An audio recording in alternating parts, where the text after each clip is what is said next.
Welcome to the Bullseye Breakdown, the podcast where CEOs, founders, and leaders of industry break down big decisions, big wins, and big lessons. No fluff, just real talk. Let's get into it. This is the Bullseye Breakdown. Behind every great innovation is a problem that needs solving, and today's guest knows all about taking an idea and turning it into something that changes lives. Dave Shine is the co-founder and CEO of dBMEDx, a company pushing boundaries of medical technology. He spent his career bringing smarter, faster, and more efficient solutions to healthcare, and his journey is a masterclass in innovation, leadership, and execution. Today, we're talking about what it takes to bring groundbreaking ideas to life, the challenges of scaling a tech-driven company, and the mindset needed to turn vision into reality. Let's get into it. Dave Shine, welcome to Bullseye Breakdown. Thanks, Dustin. Glad to be here. Appreciate the opportunity. Well, I am so glad to have you here. I'm excited about getting into this.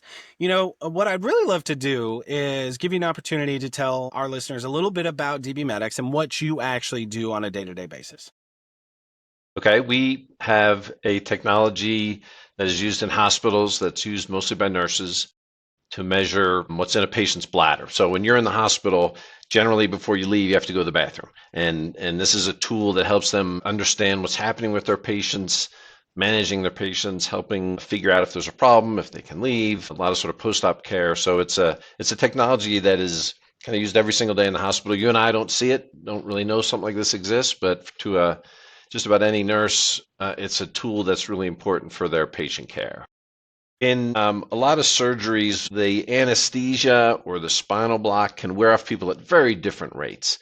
So some people, no problem, all good. Some people can take a very long time, and they could have their whole body could sort of be shut down. They can't go to the bathroom, and so for those patients, they need extra attention. They may need a catheter. They may need some extra care. What's really cool is with this device, in the sort of prior to the existence of these kinds of devices, they would have to put a catheter into basically everybody.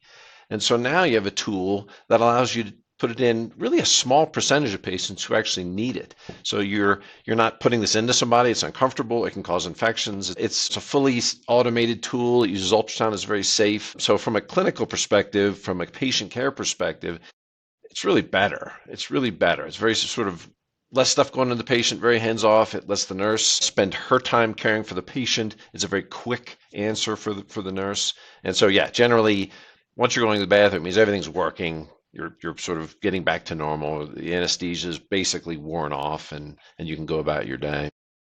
Interesting.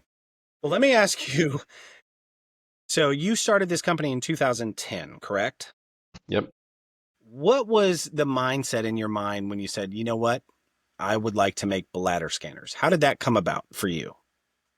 Well, like all great stories, it started with a negative event. My co-founder and I were working at a startup in Seattle, working on a cancer treatment, and that company had spent a lot of money. It's very complex, and it didn't go. And so he and I were laid off and looking for a job, looking for something to do. And both of us had long thought about starting a company. My co-founder had spent a great deal of time working on devices like the one we now make. So it was really his technical expertise and experience, which was the start of why we're in this field, why we have this device. It was his experience, his technology, our both somewhat desperation to try to figure out what we're going to do next in our careers. And we actually started consulting for a while, like over a year, and just doing basically engineering consulting. And from that consulting work, we actually made some money, built some money up, had it in the bank. And that was the key. That whole time we were talking about starting a company, he had this great idea for some technology. We had a little bit of money. And so we said, okay, it was almost mental. We just said, we switched and said, okay, we're now going to develop a product. It was almost that mental switch that was the biggest thing. And that was what started dBMEDx. That was the sort of beginning. Yeah. So you guys were actually consulting, and then you had a hard pivot and said, screw it, let's actually make a physical product. Yeah, it was not quite as hard as I described it. Mentally, you make the decision to do it, but we still consulted for a while because you need money, and that was a way to have a little bit of revenue. And so it was sort of part-time on the development, part-time consulting, and then it sort of somewhat gradually shifted to more and more and more, eventually kind of full-time on the development of the product.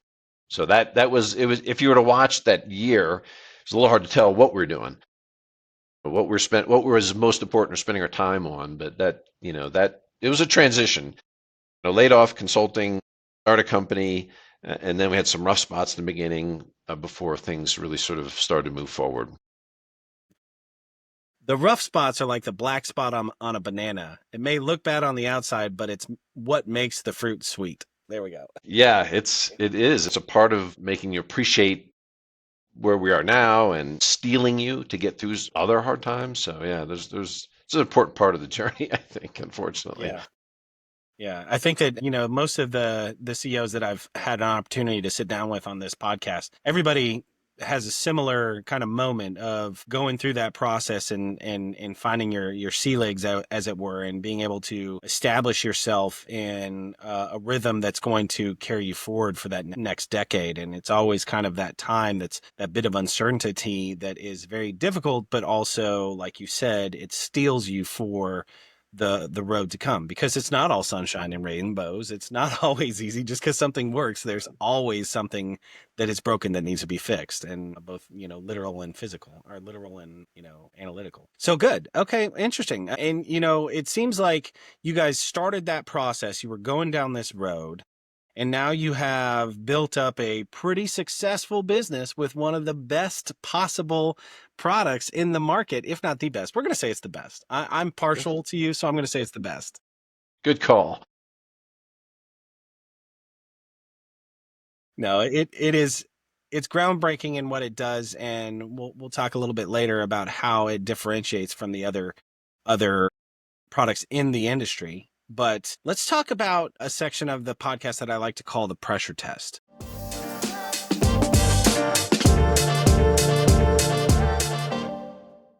Let's talk a little bit about those stealing times and how they've transformed to where you are today, and going through, the past few years of dealing with COVID and having to adjust and building a product that is, whilst very niche, has some pretty staunch competition. What is that like in being in such a niche market and having a pretty wide range of competition against you?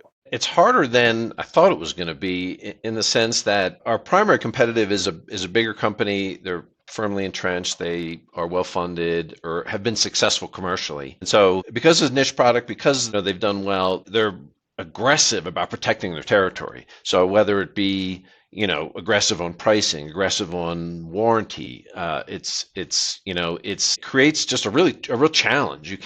We're better, we're faster, we're cheaper, but every time there's an advantage, the competition tries to attack pretty hard against it. And it's just challenging. It's just hard. It's hard when you have they're not distracted by other markets or other opportunities. So they're focused, and it's just hard. It's really, really challenging to do that. There isn't necessarily one thing that if you do that, boom, you got it. You have to be better on almost all these different ways, accuracy and customer service. You really have to do all guns to just keep winning, which is what we're trying to do. And it's a bunch of different metrics too. Like you say, it's not just whether or not the product works better than the other one. It's the cost, and all those things are moving targets. It's always moving. It's always being updated and implemented. And so you're in a constant battle for, it's a land war for attrition, basically, of moving and trying to get your name out there and being ahead of them. One of the things is we're in this medical industry, and it has its own pretty significant and unique challenges. So the way hospitals buy products is a very challenging situation. It's not rational. They don't sort of pick the best, fastest, cheapest product. They don't really like change. They don't really like risk, and for sort of obvious reasons. And so you'll have, when you have someone who's entrenched in this environment, they like to do contracts. They'll say, well, we'll buy your product for 3 years or 5 years. Or there's big organizations that will get all the hospitals to buy this same product. In that environment, it's a yet one more challenge where, if you're not on contract, you have to fight to get on contract. And that's its own challenge, its own sort of set of things you need to do. So, I thought you build a better mousetrap, you can find success. But in this medical environment, there's a whole nother set of challenges that are sort of somewhat unrelated to, is it a better product? Are you able to do what's necessary to get on contract? One of the things that happens early on in our market is they would ask us, well, how many hospitals are using your product, or how many sales reps do you have? And if you weren't enough hospitals or didn't have sales reps, they didn't want to talk to you. So it's almost designed to prevent innovation. Innovation inherently won't have a lot of customers or have a lot of reps at the beginning. So that was another sort of frustrating part of the market. Is it was somewhat oriented against innovative products. Yeah. I feel like hospitals, for good reason, are very much like schooling fish, right? They don't want to dart out because it's a protection of the masses, right? Well, everybody else is using this, so thereby it must be working. Our patients are going to be safe. There's a reason why everybody's doing it, and to your point, when you start getting in that scenario and you don't have what it takes to get those fish to swim over to you, what do you do? How did you get past that? Like, how did you break through?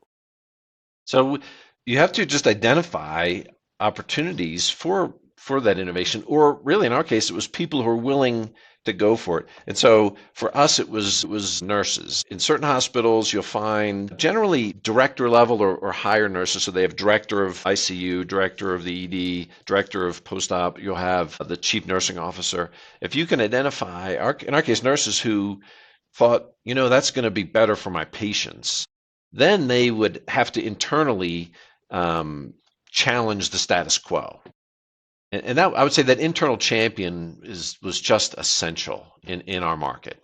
You needed folks who can see the advantages and who are willing to go to the committee and argue for it and say, hey, let's at least try it. Try to fight some of that inherent bias against change or risk. So that was really important for us. I finding those champions. I went to a lot of nursing shows. Kind of went out in the field as much as we could. That was how we got our sort of first foothold in. Yeah. And you and I have talked in depth about this too, in trying to expand and like get in front of more people. That makes sense as to why it is such a necessary touch point of to physically be in front of, or at least to have the communication with those champions, those interior champions. Because if you don't have the connectivity, or if you don't have the connection point with those internally, then you're right. A lot of the times those contracts are driven by the people that are creating the RFPs or the contracts, and internally are the ones that are using the product on a day-to-day basis. But there's still that internal struggle in that medical facility, whether it be a hospital or nursing care facility, whatever it is. You have people that want something, and then you have the people that know it's going to be okay and like is going to be part of that, the safe school of fish. And those internal champions have to continually drive, even if it's what they want, it still can take some time. So from that standpoint, the time in which it takes of finding a champion to getting them to allow your product into their facility, what's a run up on something like that? I mean, your sales cycle has to be what, a year, 18 months? Yes, that's right. It is. It's long. It's about right. 12 to 18 months from sort of first contact. And that's the and yeah. So you have to recognize that you need to build up over the years the sufficient pipeline to manage that a little bit, right? You need sales now that you started a year ago, and so that was also one of the hard things as a small company to develop that pipeline. If it takes a year to make a sale, what do you do for the year?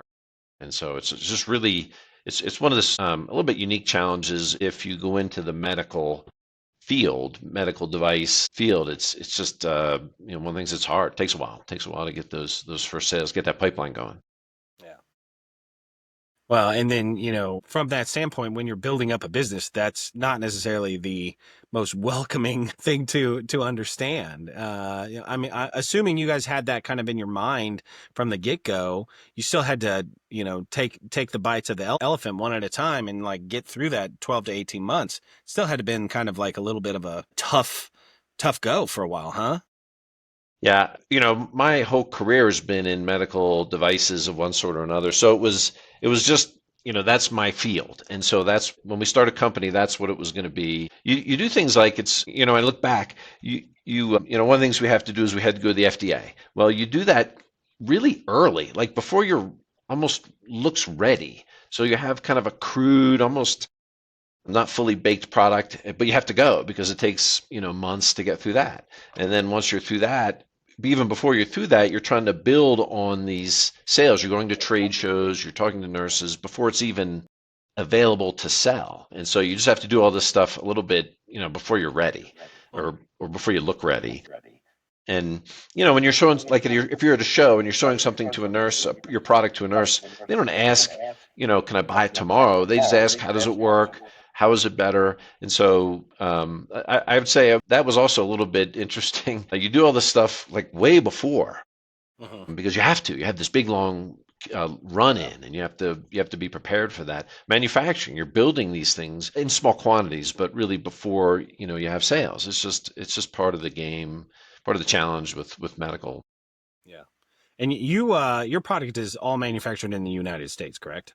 Yep. We have right in Littleton, Colorado is where I am now. We do all our manufacturing here. We actually source almost 90% of the raw materials or the assemblies or subassemblies domestically. And so we've always been like that. Over the years, there's been real advantages to that, from COVID to some of the complexity we're facing now. So that all has proven to be worked well for us. Yeah, and being able to control that from just to generalize, you talked about COVID and then obviously like the material shortage throughout the world and everything. If that wasn't the case, you would have had a much harder time keeping up with the production end of things, correct? Yeah, absolutely. And we ran into a bunch of problems we had to kind of mitigate through with availability of, ICs, chips, and a lot of supply chain issues. But yeah, absolutely. It's, one of the things that we've also found is my co-founder says this all the time, you want to work with companies that are kind of like your size. So when we order circuit boards or machine plastic parts or metal parts, we found over the years that if the supplier we're working with is similar to us, like not giant or not even medium size on the smaller end, everything just goes better. It's kind of a lesson we've learned that's proven itself true over and over again. So, the domestic suppliers, I don't know, you can at least find them and understand them and look at their website and get a feel for who they are, talk to the people who are in charge and, do they want to work with us? Is this the kind of business they want to be? All that has mattered, actually. Yeah. A lot. Well, I mean, that makes perfect sense because when you talk about relationships and then when you're talking about businesses that are kind of on par for you, one thing that is really intriguing to me and something that you said earlier, and I'm going to connect the two, is you're doing all this with mid-level manufacturing that is domestic, which if you know anything about domestic manufacturing, it's typically more expensive. Our cost of labor is so much higher here, and then the cost of material most of the time might be higher here too. So you're using mid-level, and so when you're talking about mid-level manufacturing, this is not a mass production line. So we don't have, economy of scale a lot of the time. So you're talking about a cost that generally could be higher, or not generally, you're talking about a cost that is higher most often than not than if you were to go to some of this faceless, large scale manufacturing, whether it be in China or India or wherever, it might get done. But you put all these pieces together, which by and large, probably you could source a less expensive component and you're still the lowest, you're at a lower cost than your competitor. So you still make good margin on a product. You have a good feeling about how it's getting made because you're helping businesses that are your size that you have relationships with. And that gives you the ability to still control everything and be happy about the product that you are delivering to the table. Yeah, our product has complexity in it. It's a complex thing. It's a 3-dimensional ultrasound machine. So there's complexity. So if we were to, move this offshore, I wouldn't be eliminating any problems. I would just be moving them further away. Right. It could be a savings on labor for sure. Labor is one of the, bigger parts of the expense that you could think of as variable. Well, I'll just move it and lower my labor. But, because we have complexity, if we faced a problem and it's far away, you then have to deal with that, solve that, and there's costs associated with that. So I think part of the reason it works here is because of the, it's just not a simple thing. It's just not a widget.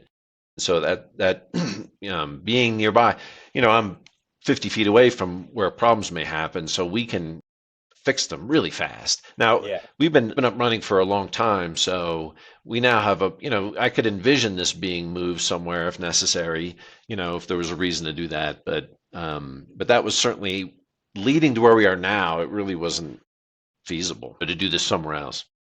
It says a lot about you too as a leader, that's the direction that you chose. Understanding that, if the problems are further away, you still have to deal with it. But, as a leader, as somebody who's driving the P&L, when you're looking at the cost of things, it's still a very important thing. Especially when you're talking about coming through COVID, coming through the shortage of chips and things like that. That had to have been top of mind for you in terms of how you're going to keep the business going through those stages. And again, I think it says a lot about you as a leader. And so I'll commend you on that. I think it's great to stick by your guns and deal in relationships. That means a lot to me. That's how, I obviously run my business in my world.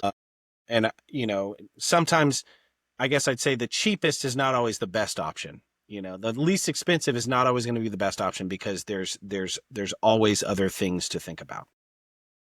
Yes, and I think have to look at it holistically. If it's cheaper here, but the total cost, maybe a wash. Partly we enjoy manufacturing. I don't know, I like being a part of it. But that's also, part of it. It's nice having the company, sort of around me and things happening, going out and see how things are going. I like it.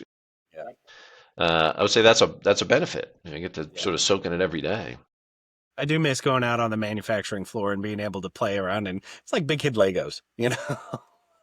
which Well, I'm a it's big also fan of. fun to see. It's fun to see, when you solve a problem. Like if you solve a problem, you can see that solution create a benefit, over and over and over and over again. Like it's this sort of multiplicative reward. Or when you see, someone else, one of my manufacturing engineer, when he does some great improvement, I can enjoy that, enjoy his enjoyment, enjoying seeing the benefit as, just sort of carrying forward. If you're saving your technicians time, it's like one less thing they have to do, and they're happy about it. So I don't know. It's a little geeky, but that part is satisfying. I don't think it's geeky. I think it's awesome. Honestly, like, that's half of what we do, right? Like we lead companies because we enjoy leading people. And if we can make our team's life better, then that, one, you get to feel good about that. And two, they get to feel good about that. And then that just drives your culture, drives a lot of what makes dBMEDx. So let me flip that. So we just talked about like what is great. What is one of the hardest things you've had to deal with? It's probably money. Not that that's like there were times when we really didn't have any money, or we really couldn't pay. We really couldn't take a salary for kind of extended period of time, and we were just sort of bullheaded. Like we just wanted to go. We wanted this company to go. We didn't want to give up. And the reality is when you make those decisions and you're kind of following your dream, it impacts your family. And so it was hard. It's hard. It's hard even to look back and look at what the sacrifice your family has to make. Frankly, you're not taking huge vacations those years, like at all. And so I would say that was hard. It's hard for me to pursue my dream. It's hard enough that sort of, I don't know, buckling down, not getting paid, having to slog through stuff without having it also rub off on your family. Yeah. I don't regret it, but I don't like it. But it's all part of the journey. They got to see me fight through this and kind of pursue what I wanted to do. Sometimes in life, those hard times are okay. It's okay. It's okay not to go on vacation that year a little bit. It sort of just develops you as who you are as a person. Not necessarily the most important thing. My family's important, but that was a trade-off that I made. But I would call that hard. Empathize with that. I mean, being fairly new to my business and starting and creating that dream and having a 5-year-old and a 3-year-old, like, it's tough. You make those decisions and, you have to work through it and be okay with it on your end. But I grew up with two parents who were entrepreneurs, and so coming from that standpoint and being able to say, what that viewpoint is I watched my parents work their tails off. And I watched them go from nothing to being very successful in their field. And that was driven into me, and so it's exciting for me though. Even I don't, if there's a year where there's no major trip to Disney World, yeah, that's going to be hard on a 6-year-old or a 7-year-old at that point. But you know what they will see is we'll go when they're 8. And then 20 years from now, they're going to be like, wow, our parents really did what they could to make it on their own. And there's something tangible there that even though it's hard, like you said, it's hard, but it's good because I think it's a so. life lesson. I think I think that's a really good perspective, Dustin. I think it's right. It's important that you give them time, that you show them you love them. You can never sacrifice that, but you could sacrifice a vacation or something like that. And so I think, and you're right, is if they see you really deciding to do something, not giving up, persisting through hard times, there's value there for sure. Absolutely. You're right. It's really good to kind of talk this through a little bit. Think about it, right? Like, I guess I wasn't so bad after. No, it was hard, but you have to be true to who you are. You have to not compromise on what is important, to you, and you can feel like you're doing the right thing, even though it's hard. Yeah.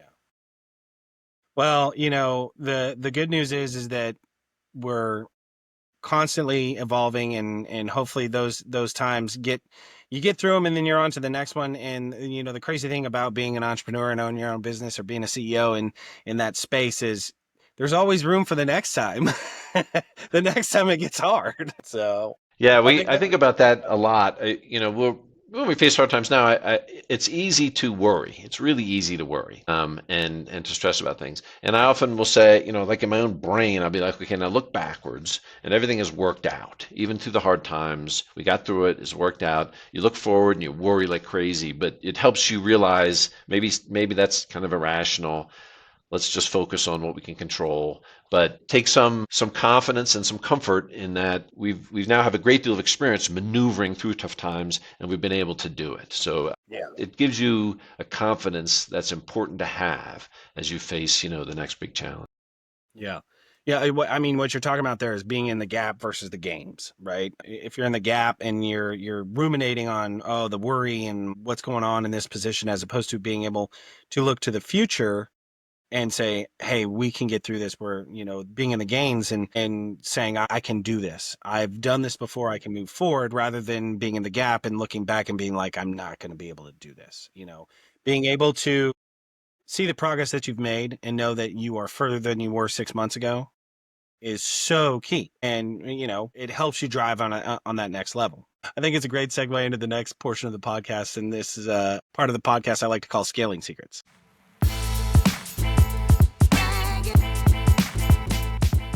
And in Scaling Secrets, we talk about what it means to try and grow your business. You discussed a very interesting scenario, and the fact that you are a mid-cap company, you work with mid-cap manufacturers, you are building in kind of a limited mass production scenario. You have a line, but there's no automated, $50 million piece of machinery you're going to press a button and this bladder scanner is going to get made. What does scaling look like to you right now? What do you mean?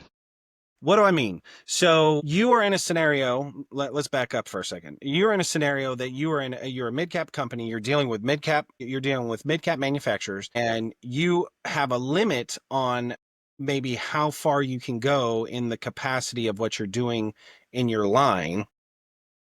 How do you look at scaling and staying true to the methodology that you have built up thus far, in the event that you still want to grow the business and compete with the 800-pound gorilla of your competitor? What are the tools and thoughts that you use in order to look at how you're going to grow to that next evolution of dBMEDx? I think it's kind of different tiers. So at a very basic level, as we look at our manufacturing operation, what would it take to make more, to make twice as many or 3 times as many or 4 times as many? So for us, we actually had to go through that last year. We had one of our partners asked us basically to triple our output for some period of time. And so we went through that. And the assembly process itself is technicians at a bench with soldering irons and screwdrivers and tools. As we add more technicians, we can produce more product. To feed that, we have our suppliers, and most of our suppliers, we could increase our demand from them without too much trouble. So whether it be, like I say, circuit boards or machine parts or what have you, that's fine. So for us, it's really kind of people focused at a very pragmatic level. The next level would be, how do we create the demand to scale? How do we make that happen? And I think for us, that's a bit of a different thing. Our business right now is connected to a couple of very large partners, and they are the front end. They face the customer, they handle the sales, and we essentially work with them. We're a supplier, but we're really kind of integrated with them. We'll work with their salespeople. We'll be out in the field with them. And so for us, it's really understanding these big companies. What do they need? What's important to them? What motivates them? What motivates their salespeople? Like at all levels, we're trying to understand and feed that big entity in a way that's going to benefit, driving sales of the product. And then I think, probably the third aspect is innovating. So we take the product we have now and we're working on, a better version of it. And knowing what we know now, what our pain point is for our nurses, what our pain point is for our commercial customers. The nurses want it to be easier, faster. Our partners want it to be cheaper. And so, can we innovate through that and have, version 2 that is even better, even faster, even lower cost to build? Yeah, right. So that innovation, though, it's fun. It gives you a chance to create a future, direction for the company, a future reality to the market that you can influence, through doing what we do really pretty well, innovating, engineering solutions. So I'd say for scaling for us is a lot of different things, all of which we've got to execute on. Yeah, it's again, it's moving targets and they're all kind of working in concert. So it's very difficult to pin one thing that you can do that's going to affect those other needles. You got to kind of work it all together. Yeah, no, that's right. And it's, I don't know, it's fun. That part of the operationally it's energizing. You can see the result of your work. We've spent a lot of time on the manufacturing itself to make it so we can scale more easily by, sort of quote unquote, just adding people, making sure that it's a predictable process that, every time you make it, they behave the same way. It takes a lot of work to get to that where you can scale. Well, and not to mention, I mean, like, just curious, if you bring on a new technician, what is the ramp up time to where they're good to build their own product? I mean, what's the training process like that? And like, how's your SOP process set forth to make sure that they're doing it right?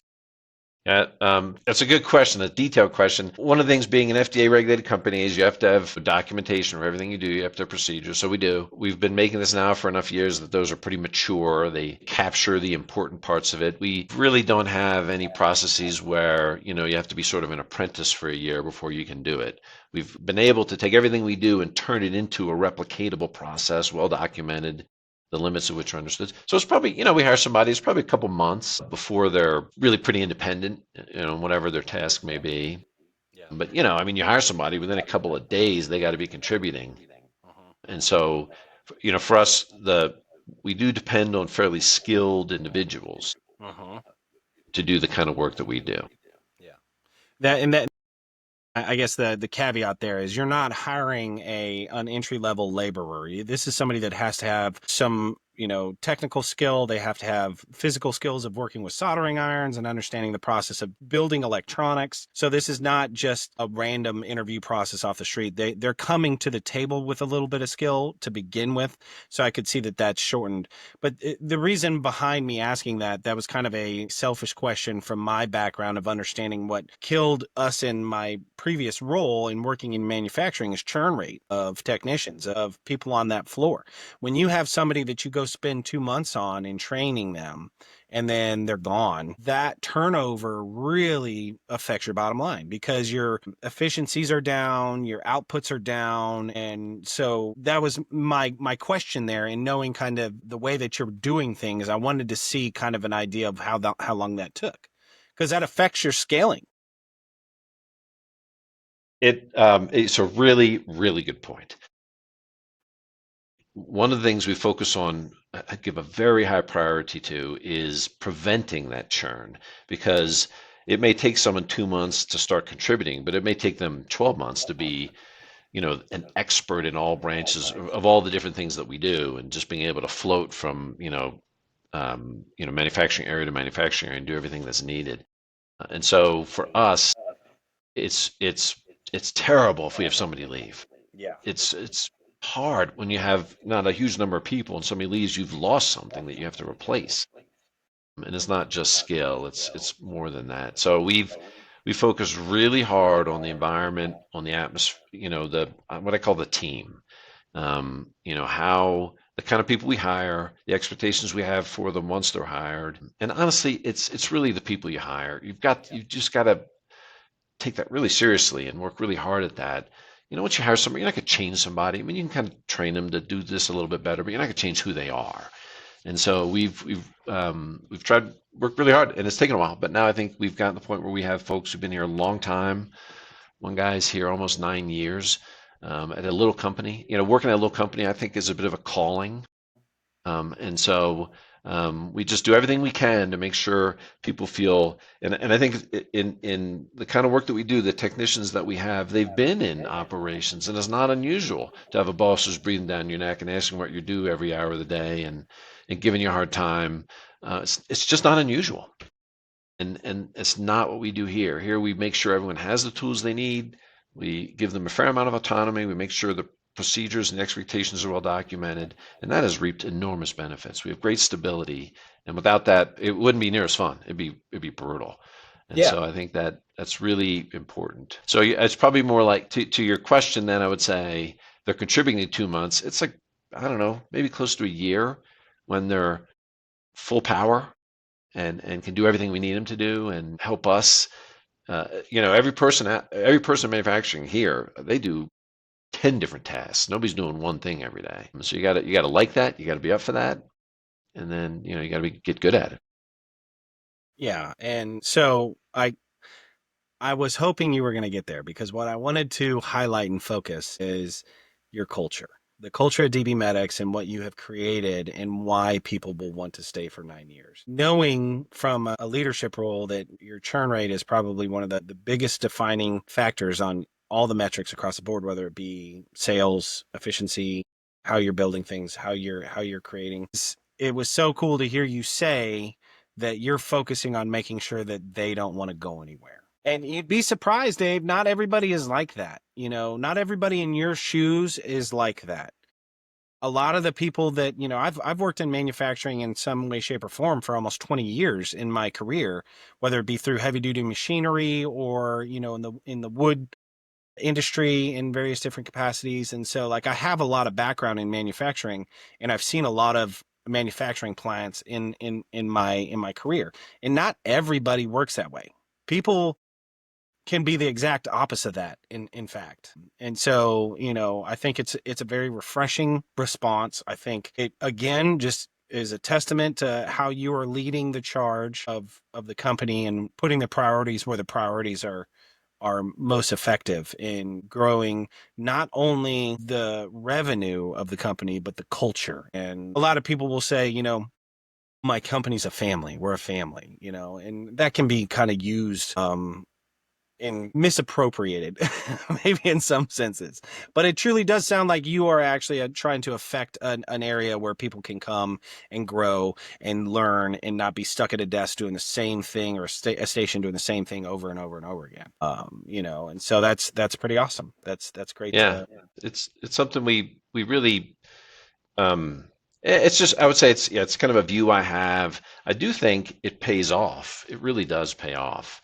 Oh, yeah. It's not altruistic. I do believe, you give people, the autonomy and responsibility, but you've got to have, not everyone, I know not every place is like that. I definitely know that, Dustin. I also know not every employee is capable of flourishing in that environment. Yep. And so you really do have to find folks who basically work hard whether you want them to or not. And that's, some people are wired like that, right? They just are. They don't know how to do anything but work hard. And so you have to find those people. And then you have to put them in a position where they can, deploy that capability or that innateness that they have. I would say that's, I don't know, that's the hard part's finding identifying those people, finding those people. Once they're here, I don't know, is that hard to hold on to them. You have to make sure. I would say I think about this a lot. I want to make sure if they left and go to another company, it's always going to be worse. They'll make a little less money. It won't be as fun. It's, you can leave, but it's going to be a little worse than it is here. And so you've got to constantly be a little better on everything across the board. And, you're not always successful, but, it's not too hard to, take folks out to lunch periodically, kind of have a good kind of, I almost feel like it would feel a little relaxed is what it'll feel like. It just feels a little relaxed. We're not, we care a great deal about quality in the work we do, but the environment feels a little relaxed. And I feel that breeds ownership in people's tasks. I feel like when you are relaxed and when you go to the hard worker store and you find the hard workers and you get those in, when you find those individual pieces and you can provide a relaxed environment, you provide a skilled technician to do the work or whatever it is, whatever different component could be an accountant. It doesn't matter what it is. But if you are running a business in that way, that you do give them the autonomy and, the opportunity to fail. And then if they do fail, they're failing forward. It drives that ownership of this is my company too. I care about this because they care about me. And again, that's culture. Yeah, and we do have a bit of an advantage there in the medical field where we can tell people, about, anecdotes about the story, about feedback from nurses, and it's directly impacting, the care of people in a hospital. And so we talk about that. It is a bit of a mission we're on here. And so that's helpful. I do think, the sort of ownership thing is a really interesting angle. One of the things we really try to do is we try to share a lot of information. So we have, we meet with everyone. We have a daily meeting, but a brief stand-up meeting. But beyond that, we'll have I'll sit down with everyone on a regular basis, at least once a month, and just share details of the business, what's happening with our partners, what's happening in the field, what's happening with our development efforts. Where do we see the company going? The good news, the bad news. We really, no surprises. Make sure you know what's going on. Make sure you know what's going on with the company you're working for. I don't have delusions that they think they're owners, but I want them to feel a sense of ownership for their work, the value of their work, where their work impacts all those around them and what they're doing. So I think it's create a good environment, share as much as you possibly can, the ups and downs, everything. Just kind of give everyone a clear view of the company, what's happening. I mean, I think people want to be involved in something. They want to have a sense of involvement, a sense of participation, ownership in the work. So that all does work if you do all that. And it ties it all back together in terms of the beginning of the question, in terms of scaling secrets. You are working on a 12 to 18 month sales cycle. And so you don't know necessarily when that next big ramp up may occur. But what you have done is you have set yourself up to scale at the point when it happens. You're ready to do it. And that's the biggest thing is you've had the opportunity to do it. You've set up a team that cares about the company and cares about the mission and is ready to grow as necessary. And then you have all the processes in place for when you do grow, that you have quick implementation and onboarding system that is there in place to get people up to speed as quickly as possible. Yeah, all those things. It's the old adage, luck is when, preparation meets opportunity. As we talk about entrepreneurship and startup companies, you need luck. But if luck is preparation meets opportunity, it means you need opportunity. So it's a bit less random. Like opportunities likely will present themselves. You can't always control that. And that's real. But you can prepare and you can be ready for when those things happen, that you can respond in a way that's going to benefit your company. Perfectly said. Perfectly said. Well, let's move on to the next part of the podcast. This is a section of the podcast that I like to call the Market Edge.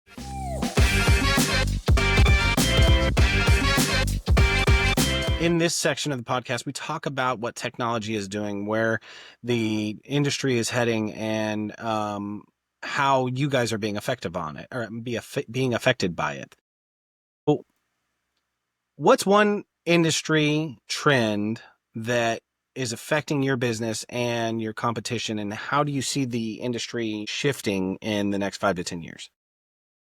Well, one of the things I do think we're all familiar with in healthcare is more and more of your care is being delivered to you or to the patient by someone who may have less and less training. It's a bit of a reality. So you'll have, doctors and nurses and technicians, and the amount of responsibility and direct clinical care that each of those is doing is sort of shifting. So you do, in some sense, the doctors should be focusing on the things that they're sort of uniquely capable of doing. And same thing for the nurses.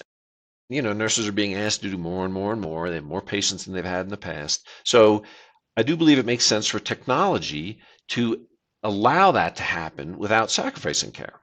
And so that's really, I'd say, one of the trends. We need to create a product that is simpler and simpler and easier to use and faster to use and all those sorts of things, so that folks who don't have as much training, say as a nurse has, can still get the data they need. I think that's probably the biggest one. We see a trend even with our competitions where they're adding complexity to their devices. And I can see why. It's cool stuff, cool imagery and things. But I don't think that's right. I think we've got to make these things faster and easier. When they go to measure a bladder, it's like taking someone's temperature. You don't really want to, put something under your tongue and wait a while, or stick it in your ear. Now these thermometers, they just swipe across the forehead. And I remember a nurse was telling me, she said, we used to put it in their ear, but the people coming to the hospital can be old, senior people, and they'll have a hearing aid. They'll take the hearing aid out to measure their temperature. When you take your hearing aid out, they can sort of check out. They can sort of mentally disconnect because they can't hear you anymore.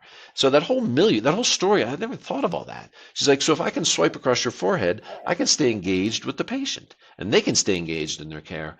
And so that was, I can never forget that, where if technology can allow the caregiver, whether it be the nurse, the tech, or the doctor, to focus on the patient and what they need, and it becomes a quick thing, they do whoop, whoop, whoop, and they get the data they need, that's where it's headed. And so, like, for example, working on a new version of our device that is going to be a third the time and just be much easier to use. And I think that matters.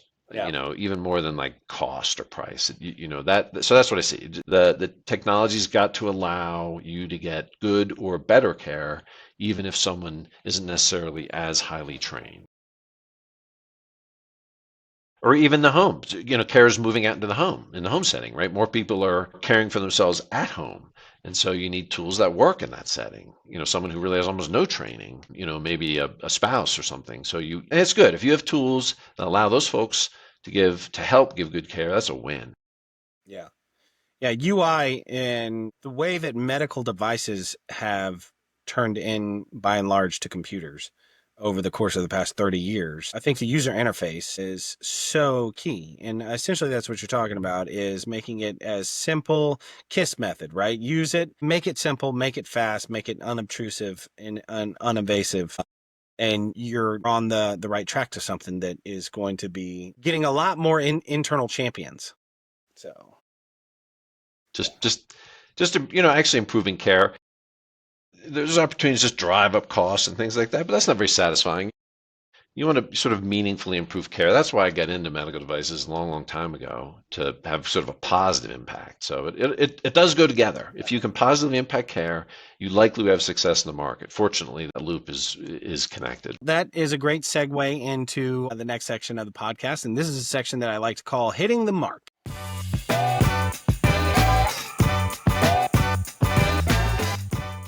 We've already talked about how you are an awesome organization in building a culture that is driving people to want to help you grow the business, but how are you actually really knocking it out of the park with your product? What do you do better than anybody else? When we first started the company, the first thing we did was go out and talk to nurses, a lot of nurses, and understand their world, understand what is important to them, understand what matters.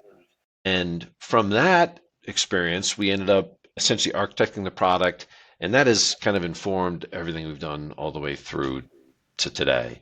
And so I think that really giving the customer, I'd say at least, give the customer what they ask for, not what you think they should be asking for.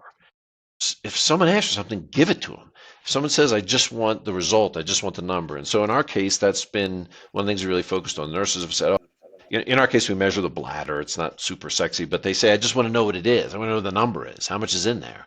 And so that's what we've always focused on. Our competition, like I say, has added complexity. There's menus and steps you do. Ours, it's much like a thermometer. You put it on, bang, you get the number. So I'd say that's really a differentiator. We've created a lot of technology to allow that to happen, to allow it to just give you the result as quickly and easily as possible. And I mean, we've had new competition come in that's even more complex, like a little ultrasound machine with complexity and pictures and things. We've been asked to add ultrasound pictures to our screen, and we've kind of held the line because at the very beginning, it's what the folks using the device said they wanted. I don't know if that answers what you're asking. It does, yeah. Do you feel like there is a place on the EBBS to have a screen for digital or for a display for ultrasound readout?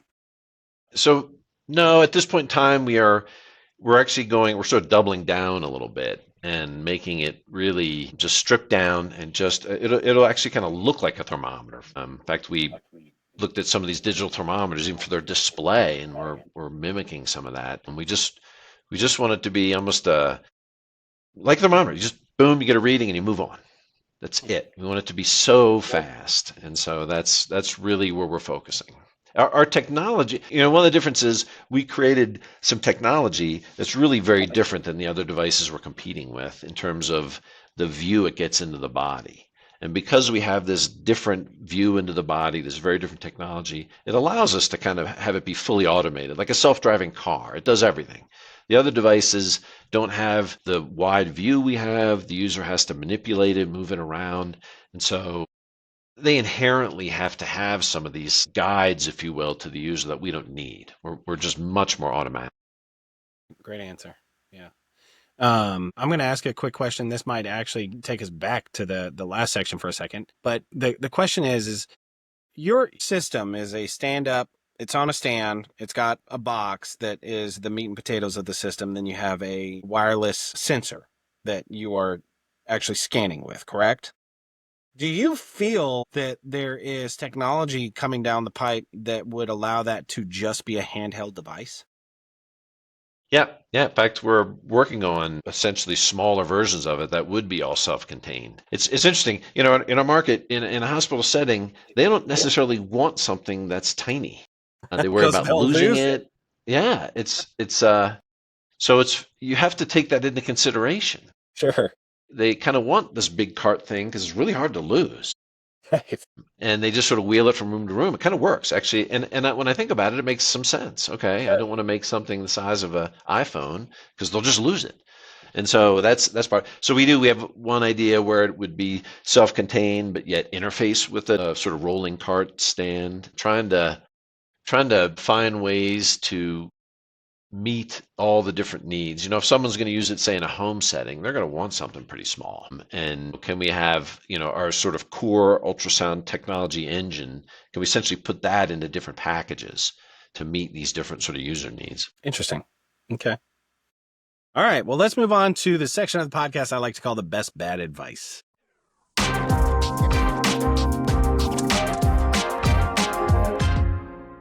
This is a section of the podcast where I ask you, what is the worst advice that someone has given to you that they swore was going to change your world, and how did not taking it or listening to it change the trajectory of your company? Well, it's a good question. I don't know. There's probably a couple different answers. I can think of probably two different things. One is pretty early on, we had put in, I don't know, really early, we'd put in probably $200,000 of the business of kind of our own startup, money, had a rough concept or prototype, and we're meeting with a company and they were interested and they wanted to do a deal with us. And I remember it was like $1,000. So we'd put in 200 and they were going to pay kind of 900 and maybe more, but let's just take that. And, you think, well, that's a pretty good number. I don't know. That's, get to split that. That'd be awesome. And we talked long and hard about it. And we're like, and we've only been doing it for maybe 2 years, maybe less. And so I remember thinking, I don't know,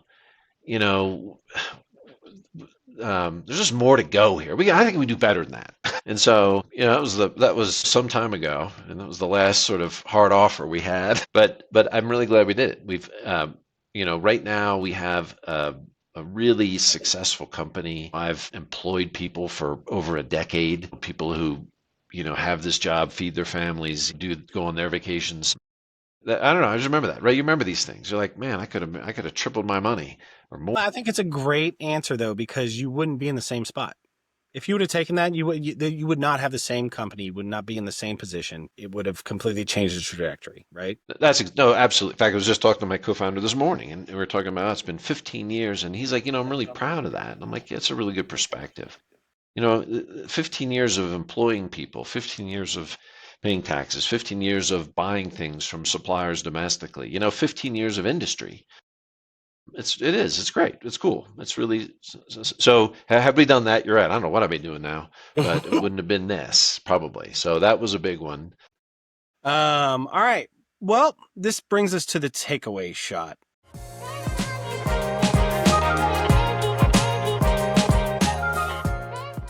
This is the point of the podcast that I get to just give you the question of, if you could leave our listeners with one piece of advice, what would it be? You think about back to when you started the company, and I do think a couple of things. I think number one, it was a mental switch. The minute you decide you're starting a company, or you've started a company, or you're on your own, you think about things differently, almost immediately.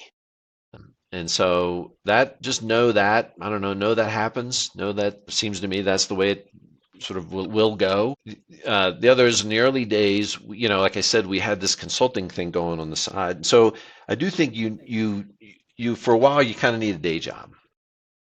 And that's our story. I don't know if that's everybody's story, but in our story, you kind of need a day job for a little while till things kind of get up and moving. And so I think that's good. And I do think there's also a time when you need to shut the day job down and go full on. And so I don't know when that is, but in the journey, I would call that pretty normal to have a paycheck while you're kind of getting things booted up for your company. Especially if you're bootstrapping. Right. Yeah. Especially for bootstrapping. That's exactly, you have no other choice. Yeah. And then, you've got to enjoy the journey. People said, "Oh, would you do it again?" And there's been definitely times like, no, I don't think I would, because like from what I said early on about the hard part, So I think you got to just enjoy if you've decided to start a company, you got to enjoy it, man. You got to take that freedom and, well, I don't know, at least autonomy that it gives you, and enjoy it. You may not take many days off, but you can take one off if you want to, just because you kind of want to. I don't know. You got to, it's probably more importantly, you can enjoy the people you're impacting. You can enjoy the people you're leading. You can enjoy the successes. You can enjoy working through the failures. You just got to sort of periodically, stop and smell the roses a little bit, because it's easy not to. Yeah, that's something that my wife and I discuss quite a lot, actually, is that there's a time and a place, right? And, I'll be at my desk at 8 a.m. in the morning and I'll work till 5. Today I have to leave to go coach soccer, but I can do that because I own my own company and I can be a soccer coach and nobody can say anything about that. And I'll come home and we'll make dinner and then, we'll get the kids to bed and I'll be back at my desk. But, that few hours of, whether it be 5 to 8:30, whatever that is, when my kids are here, it is so important to me to make sure that I'm giving them my all. Just the same amount that I give everybody else in the other times. Because to your point, you got to remember why you're doing it. And so I would say you need people around you, with you, who can help you, who can give you that hard advice. So that maybe that's another thing. Don't do it alone. Do not do it alone. If you need help, you need some help, whatever it looks like. And what you described is really good, right? Your wife's sort of reminding you of what you already knew, but you kind of needed the reminder. Yeah. Well, good. Well, that brings us to the end of this episode, and what a conversation it was. Huge thanks to Dave Shine for sharing his insights on building something that truly makes an impact. It's always inspiring to hear from people who see a challenge and don't just work around it, they solve it. If you enjoyed this episode, pass it along to someone who'd appreciate it. And if you're loving these conversations, make sure you subscribe so you don't miss what's next. That's it for today. Keep pushing forward, keep building, and as always, aim for the bullseye. We'll see you next time.